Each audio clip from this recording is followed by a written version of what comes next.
Hi guys, this is Kayla. And this is Becky, and we're with a couple of Bees Read. And what are we doing now, Kayla? We are going to rattle off our book of the month predictions. All right. We got several right, like 5 or 6 right last month. We bragged about it earlier.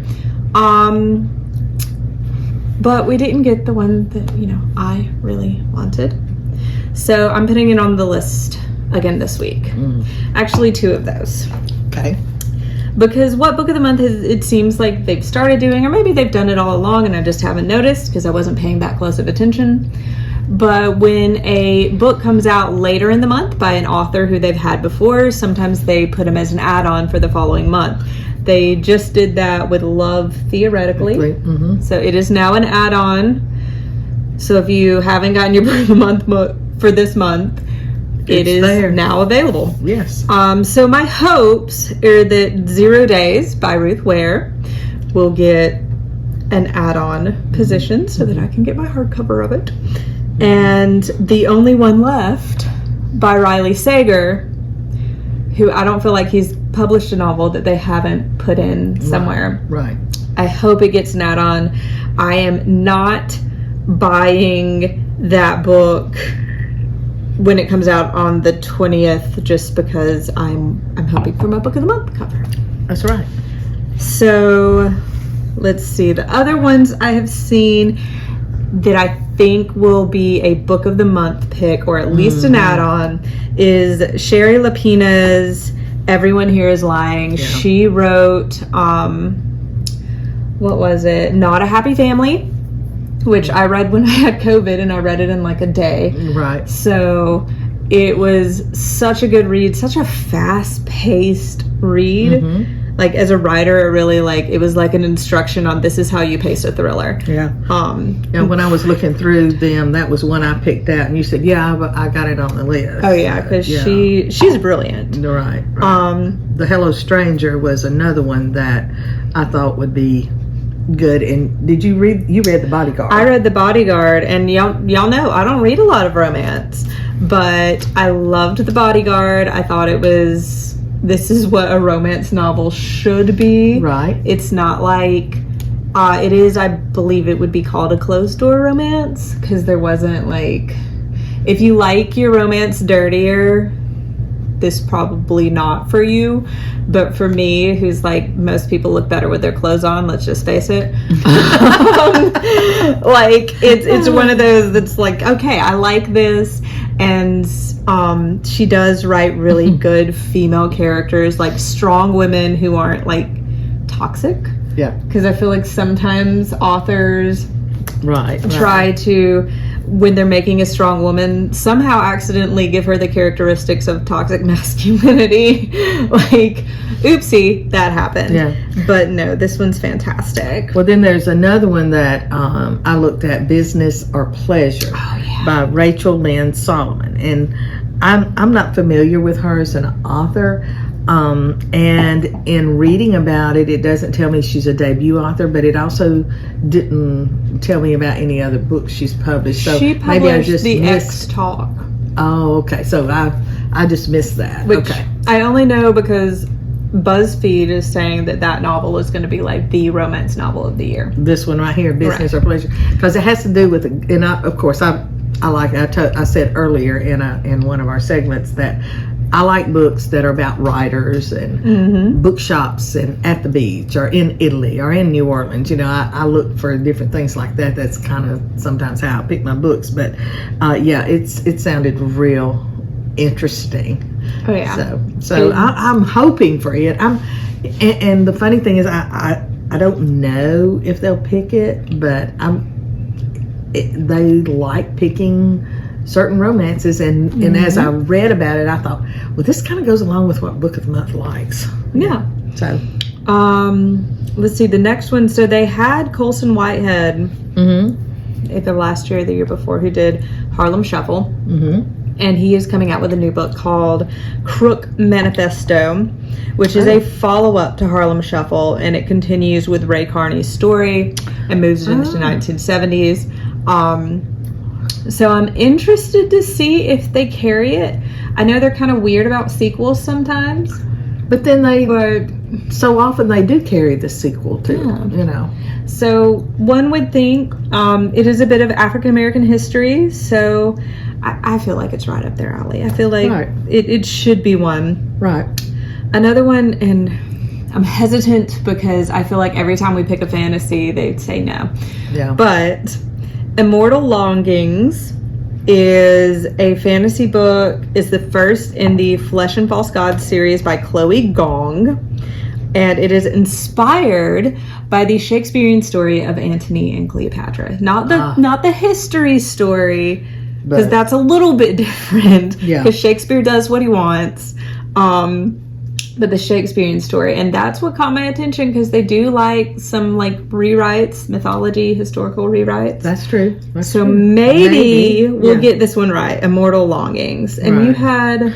Well, I had The Paris Agent by Kelly Reamer. I've not read anything by her, but as I read it, and you kind of made the observation that, but every time we pick something that's based in Paris, they never pick it. And so, but The Apartment by Lucy Foley was based there, and I've got several books in there that were based in Paris, and even more on my to be read list. So, but this one is about a daughter who goes to investigate what happened with her father. He's a war veteran, and he suffered a brain injury, and so he lost a lot of his thoughts, his memories. And so he knows something happened in that last mission that he had, and it was not good, but he doesn't know what.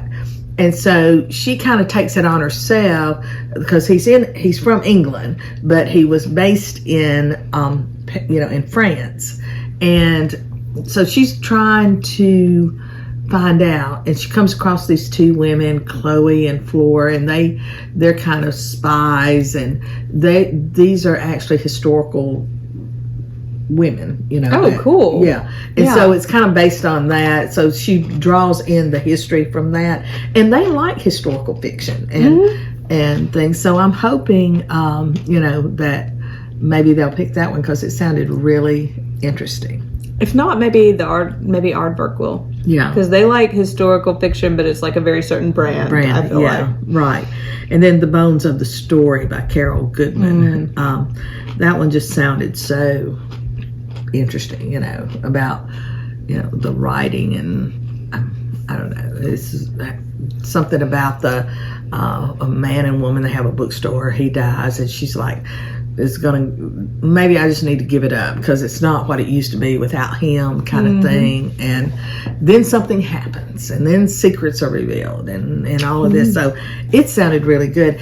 It actually is a book that if Book of the Month doesn't get it, I'll probably order it myself. It sounds like a good one. It does.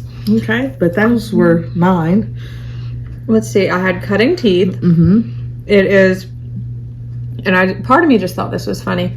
Darby, Ray, and Mary Beth are determined to get back to the parts of their lives they lost to motherhood. But their plans are derailed when a strange medical condition at the Little Academy preschooler has their toddlers craving blood. And it's a look at motherhood. Ooh. And what it means to be a mom, and kind of societal expectations of motherhood. Wow. Because there are some societal expectations of a woman giving up more, I think, to some extent. I haven't personally experienced that, because I have a really great husband who's a really great father to my children.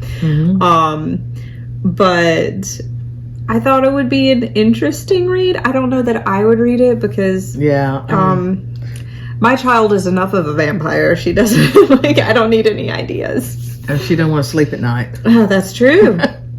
The other one I saw was the St. Ambrose School for Girls, and this one I'm actually really hoping for, because it's described as Heathers meets the secret history in this thrilling coming-of-age novel set in a boarding school where the secrets are devastating and deadly. Yeah. And that was one I thought as well. It sounded very... Well, Heathers is like one of my favorite movies. Yeah.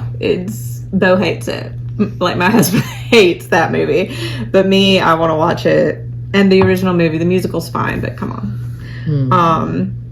Silver Nitrate by Sylvia Yes. Morena Garcia is, I feel like it should be a win, but they kind of surprised us because they never got The Daughter of Dr. Moreau, right? I know, and I wanted that book. So Like, that is a book that I'm probably going to purchase and read, because I really wanted to read that. and Sylvia Morena Garcia, she's worth that. Like, Mexican Gothic was great. I hope that they pick her up again. Yeah. Now, Deep Sky was one. It's kind of a fantasy type, It's sci-fi horror. something. Yeah, I thought that would be interesting. Yes, it begins with like a lethal explosion in this space colony, and people are beginning to realize maybe not everyone's who they say they are. Yeah. Maybe someone's planting bombs. And Maybe there is evil among us type thing. Yeah. And definitely. I love a good thriller. I don't know if I could handle a thriller in space because that's just such a closed off area. Like, How do you escape from that? Exactly. That's why the Alien movies are so. Oh, Lord have mercy! That's a whole story there. We took my husband's father. Okay, now God rest his soul, he's gone now. But he had not been to a movie in I don't know how long. And years and years and years. And that is what we took him to. Aliens 1 or Alien 2? No, the very first one. And he didn't go back to the movies with us after that. I wonder why. Although I like Aliens, the sequel, better than Alien. I do not like the Alien movies. I mean, when that alien came bursting out of I was like, I'm done. Although it would be a toss-up about which was worse, that or Motel Hell. You told me about that. Yeah. Yeah. That one. If you haven't seen that one, I mean, we did not pick winners. Actually, we didn't pick that movie. A friend of ours picked that movie, David Kelly, and I never listened to David after that about movies. I'm like, dude, what are we doing here? This is crazy. I've recommended some bad movies in my life, like when I didn't know someone as well, and they were like, "Hey, have you seen this?" I'm like, "Sure, it's great." And then they're like, "Well, it was kind of violent, or there was a lot of cursing," and I was like, "Well, I went to see it at the theaters, and I just get so hyped up when I see things at the theaters. I didn't really notice." But I'm better with books. Please pay attention. We'll stick to books. We're not going to do movies, okay? But no, that covers our list. Yeah. So we're hoping that the book of the month will listen to us, and please get her the Riley Saker thing. I am so tired of hearing her gripe about that. Okay, please. Now I will say this: she started it. I'm reading it right now. It is so good. Like, I can almost forgive them for not carrying Riley Sager because you would have gotten that one, you might not have got that book. Probably. Yeah. It is a really, like, you want to talk about Heathers? There's some Heathers in that. Like, okay. the mean girls all grown up. Okay. Heathers, I don't know that shit movie. I'll tell you about it later. Okay. I'll play you some of the songs from the musical. Oh, okay. Okay, if you say so. All right. I guess that's it. Bye, guys. Thanks.